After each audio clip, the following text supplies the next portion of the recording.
Hey guys, it's Jen. Thank you so much for joining me today. Today I have a probably quick little video with some project shares for Scrap Diva Designs. These are some projects I've made with some of the November release dies. I will link the products down below in the description box, as well as my referral link. If you place an order through that link, I get a commission, which doesn't affect your cost, but it does help me out. So thank you guys so much to everybody who uses that. I really, really appreciate it. And don't forget to use my coupon code when you check out at scrapdivadesigns.com, and you'll save 10%. And my code is Strawberry Cream. All right, you guys, so I used 2 different die sets and made a few different projects, so looking forward to sharing with you. You know that this month is all about gingerbread and Christmas and baking, and it's just such a fun release. This is everything I love. So the first die set I'm going to show you today is the Gingerbread Girl bag topper. So this comes with 2 different sizes of dies to make bag toppers. So this is the smaller one. Comes with the, let me take this out. It comes with the bag topper itself, which is this die. And it's stitched, as you can see. It cuts out a hole. And then there are 2 layering pieces, this outer one that's stitched and then the inner one that is not stitched. And then it comes with these accessories, which are all stuck together, which is really nice because you won't lose any of your little dies. So it comes with the cute little dress, which has eyelet trim at the bottom, and it has embossing lines in it. It comes with the bow, with the center of the bow. This is like icing for the hair. These are eyes and a nose and a mouth. These are icing lines you could put on the wrists and ankles if you want. A couple of flowers and a lace collar for the dress. So super cute. And then the larger one is the same exact thing, just in a larger scale. So let me show you the 2 that, I made 2 different bag toppers, and then I made a couple extra little things too. This is the large one I made. I'm not super happy with how her face looks, but I'm just going to go with that. I think I added some eyelashes, and I think I added too many. I should have just stuck with 3. It looks more like spiders now. But anyway, I think she is pretty cute. I love the dies. I love the shape of the gingerbread cookie that it cuts out, and I do love the bag topper too. So this is, let's see, I glued this together, and I think I glued it a little bit too much. Okay, so you cut out 2 of the bag topper dies and cut one of the tabs off, and then just stick them together, and that way this can go right over your bag. So if like this was a bag that you were sending out, you just put it on top like that. I would use this, of course, for a smaller bag than that, but it gives you an idea. So the larger layering piece is stitched. So I used my almond cream basil paper, and I did add a little Vintage Photo Distress Oxide, just a little. I probably should have added more. I did cut that out of 2 millimeter tan foam as well. I think that in addition to raising it, it makes it look more like a cookie, so I did that. And then for some of the little layering pieces, I use white glitter paper, and then I use blue shimmer paper for the bow and for the dress. And I added some stitching lines with my black jelly roll pen, just because I thought it needed a little black in it to kind of, go back to the black in her face. So I don't know, it just wasn't, the colors weren't coming together for me, so I'm not really feeling this one, just the color combinations I used. The other one I like much better, I'll show you.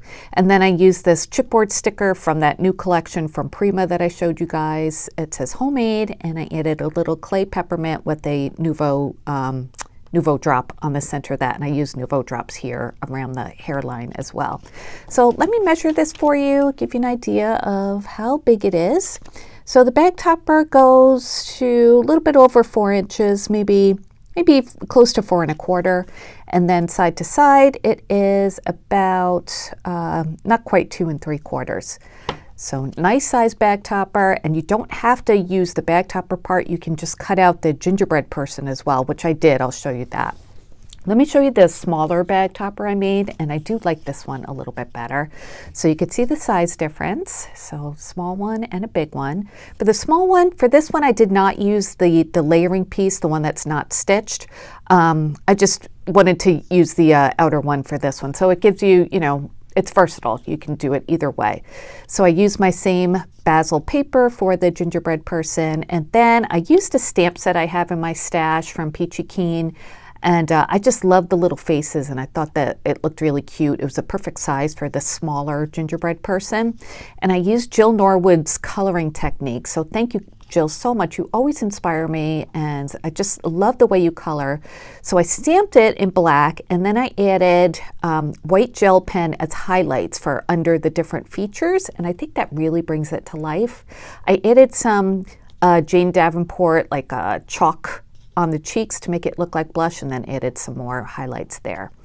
And this one I did add a dress, but I think I used the dress that came with the larger accessories, just because it fits better if you're not using the smaller layering piece. So I just liked how that looked, the bigger dress. So you can, mix and match, do what you want. And this time I added the bow on the top of her dress instead of the lace collar. The larger one, I did add the lace collar. I just wanted to try something different. And I did make the flowers for her, hair, head, and use some pink shimmer paper for that. That matches the pink paper on this bow. And then just a smaller enamel dot on there just to go back to the color of that one. And then I used some really pretty like mint snowflake paper for the background. And I love this one. I think this is so cute. Love the face. And this one is, let's see, it's about 3 1/4 inches top to bottom. Yeah, about 3 1/4. Side to side, it is about 2 1/8. So adorable, right? I didn't do anything to the back. I just, if you want to be extra, you could do that. I just didn't do that. So there are those two. And then let me show you a couple extra like standalone gingerbread people I made. So this one I made with the larger layering die from the big set. So I just kept it very simple. I used all of the dies that come with the die set and just cut them all out of white glitter paper. And I think it really looks like a cookie when you do that because it looks like frosting. I did use Vintage Photo Distress Oxide on the edges, and I probably will back this with some foam as well, but I just didn't yet. I'm not sure what I'm going to use it for. But yeah, doesn't that really look like a cookie? And it's such a nice size too. So you could do that with the smaller one as well. It would just look like that person. And then I made another one. I wanted to try out more stamps. This is a different stamp set I had in my stash. And since this is the larger gingerbread person, the smaller face didn't quite look as good. So this one's a little bit bigger. I think it looks a little better. So again, this is a standalone gingerbread person, but I used the inner layering die instead of the outer layering die. So you can see how they kind of fit together there. And then I used the same kind of coloring that I, was inspired by Jill for. And I used some red embossed dot paper from Joann's for the dress and the bow, did some highlights. I had this little gingerbread copper sequin, so I just added that there to look like a pocket. And so I have an embellishment ready to go. So, think outside the box, use these as bag toppers, but as just standalone gingerbread people too. And yeah, you can use those accessories on other things too, which is super nice. All right, let's move on to the next die set, and that is the Candy King gift box. Just move these guys over a little bit. So this die set, it kind of looks intimidating when you get it because it's all of these pieces and you think, how am I gonna, what goes with what? So if you just sort them out, there's candy canes that face this way, candy canes that face this way. And of course, when you cut them out, they'll be facing the opposite side. So it depends on which way you want your candy cane to go. I personally always think of candy canes as curving to the right. So those are the ones I used, which are these dies. And they're all the same. I'm not exactly sure which of the strips go together. I just put them on my magnetic sheets, but you use 2 of the different strips to create the side walls of the box. And there's a tutorial on scrapdivadesigns.com on the product page. If you scroll down to the bottom and look through the photos, there's a tutorial there. So that's very helpful. So I made one box and another one I just turned into a tag because you don't need to make it into a box if you just want to make like an embellishment. So let me show you the box first. And I did share this on Instagram in case you saw it there. But I love the different layers of this, especially that scalloped layer that's underneath. Doesn't that just make it look so cute? And then the layering piece on top of that it's not stitching, it's more like notches. You could even run like a thin very thin ribbon or like a thread through that and just kind of weave it through. I think that would be really cute. So I made my top piece into a shaker, as you can see. You don't have to do that, but if you want to, it comes with, this piece cuts out the frame, and then there's a backing piece that you could cut your, oops, let me get that out. You can cut your acetate out of, so makes it easy to make into a shaker, which I think is nice for the top of a box. So I use some, these are Miss Kate Cuttables papers. I think they're called like Vintage Christmas. They're from last year, and I love that paper pad. Well, this one is anyway. The one on top is from something else. But the pieces of ephemera that I have here I got them from AliExpress a long time ago. I think they're supposed to be like, kind of like Snow and Cocoa, but they have a lot of gold trim and they're smaller. So I just glued these on in different places because they're nice and small, these pieces of ephemera. So it still adds some interest, but you can also see what's going on in the shaker as well. So really, really cute little box. That's what the bottom looks like. Let me measure this and we'll open it up. And it's not hard to put together. I was pleasantly surprised. So this one, including those little scallops, is about 4 1/4 inches from top to bottom. Side to side, it is about 2 5/8. And then let's see how deep it is, not including that shaker, of course. It's about 3/4 of an inch, I guess. So let's open this up. And I made mine kind of tight. I'll show you why in a second once we get that open. I didn't mean to make it tight, but I did. So once you open this up, it looks like this. And the reason mine is kind of tight, I put a layering piece on the inside of my box, and it was a little bit too big, so I kind of had to like squish it in there. So it just made it harder to put the top on the bottom, because the bottom has to be a little bit smaller than the top, and the tutorial will teach you how to do that.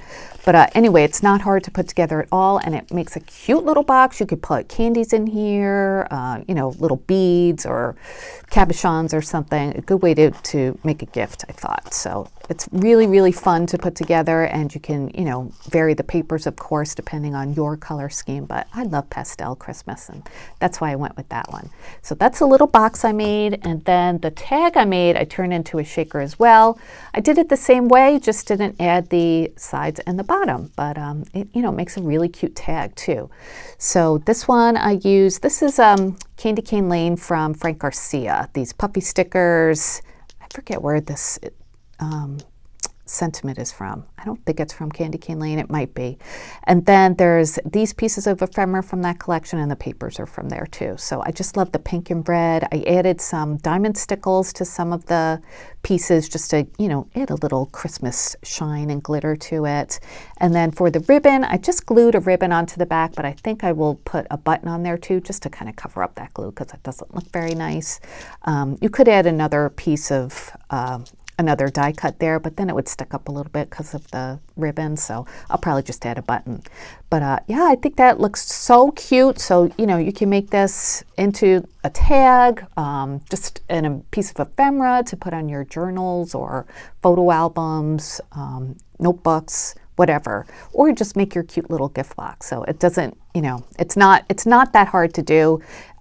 With these pieces that cut out the notches, or the notches cut out, it makes it really easy to bend into place. So don't be intimidated if you want to try this out. The tutorial, I think it's by Poochie on Erica's website, is very helpful. So thank you, Poochie, if you're watching, and thank you, Erica, for publishing the tutorials right on your product page. It's very helpful to find them. All right, you guys, so that is all I have to share with you today. I hope you like these projects. They will all be linked down below, sorry. And if you have any questions, please leave me a comment. My referral link will be there too, as well as my coupon code. Thanks for watching. I'll be back soon with more crafty videos. Until then, I hope you guys have a great day. Talk to you soon. Bye.